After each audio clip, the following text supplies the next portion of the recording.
Welcome back to my channel the English channel. आज हम बात करेंगे हमारे एक मोस्ट क्रूशियल वर्क के बारे में। वर्क एक्चुअली एक राइटर हैं जो कि एक डायस्पोरिक राइटर हैं और क्यों इतने फेमस हैं उनके बारे में हम बात करेंगे और उनके वर्क क्या क्या हैं और उनकी जो रजस तमस और रीजन ये सब किसने लिखा है इस पर हम बात करेंगे और इनकी जो फीमेल इबियस्ट्रियोलॉजी है वो क्या है उससे बात करेंगे और आपको कुछ नई चीज़ें बताएंगे बहुत ही शॉर्ट में क्रिप्स वर्ड में।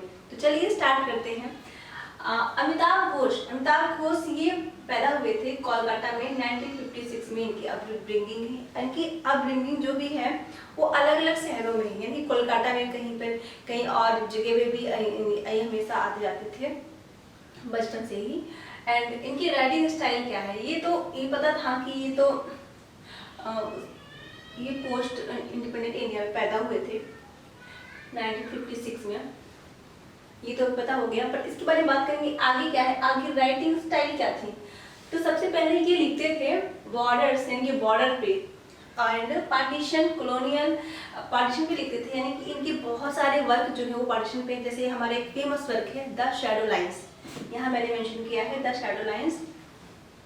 ये जो इनका वर्क है 1988 में पब्लिश हुआ था एंड इस वर्क ये one of the most work जो इनका फेमस है, इसे मिला है साहित्य अकेडमी अवार्ड 1990 में। ओके 1990 में मिला है।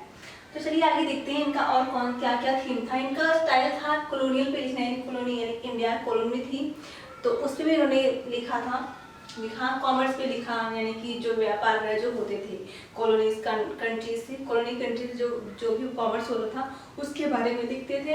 एंड डायस्पोरिक एंड मेमोरी, मतलब डायस्पोरिक भी थे, यानी कि डायस्पोरिक का मतलब ये होता है कि कोई राइटर जो किसी अदर कंट्री में पैदा है एंड वो अपनी चीज़ों के लिए अपनी राइटिंग स्टाइल किसी और कंट्री में जाकर लिखे और वहाँ से पब्लिश कराए और फिर वो मतलब दोनों जगह से उसका रिलेशन हो तो उसे कहते हैं डायस्पोरिक राइटर। ठीक है।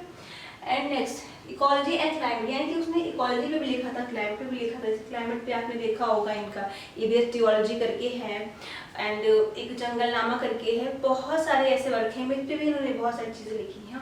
चलिए इनके वर्क को देख लेते हैं। द सर्कल ऑफ रीजन 1986 में इनका फेमस वर्क आया था द सर्कल ऑफ रीजन, इस पे बहुत सारे क्वेश्चंस वगैरह बनते हैं। एंड एक था द शैडो लाइन्स आई थी 1988 में। जैसे मैंने आपको पहले ही बताया कि ये वर्क में इस वर्क को इनको साहित्य अकेडमी अवार्ड मिला हुआ है। एंड नेक्स्ट ट्रैवलॉग्स एंड साइफाई, इनकी बहुत सारी नॉवेल्स ऐसी हैं जैसे कि कुछ नॉन फिक्शन है कुछ फिक्शन है, लाइक ट्रैवलॉग्स भी इन्होंने लिखा है बहुत सारे वर्क। लाइक मैंने यहाँ पे मेंशन किया ना कॉमर्स करके, तो इन्होंने ट्रैवलॉग में भी लिखा है एंड साइफाई यानी कि साइंस फिक्शन इन्होंने भी लिखा है, बहुत सारे साइंस फिक्शन लिखे हैं इन्होंने। एंड द ग्लास पैलेस 2000 में आया था इनका the glass palace. The hungry tide 2004 में आया था। And next on the most इनकी इबियस्ट्रियोलॉजी ये आई थी 2008 में।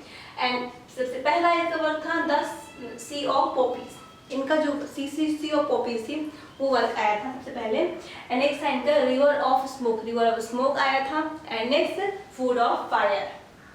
ओके, तो ये बहुत सारे वर्क जिसको मैंने छोटे से वर्ड में करके बताया है और मैंने यहाँ पर मेंशन भी किया है द इबियस्ट्रियोलॉजी को। मैंने पहली ट्रियोलॉजी को लिखा है कि वो 2008 में आई थी। एंड आप कमेंट करके बताएंगे कि river of smoke and food of fire ये कब पब्लिश हुई थी, कब आई थी। ठीक है, so that's all of you.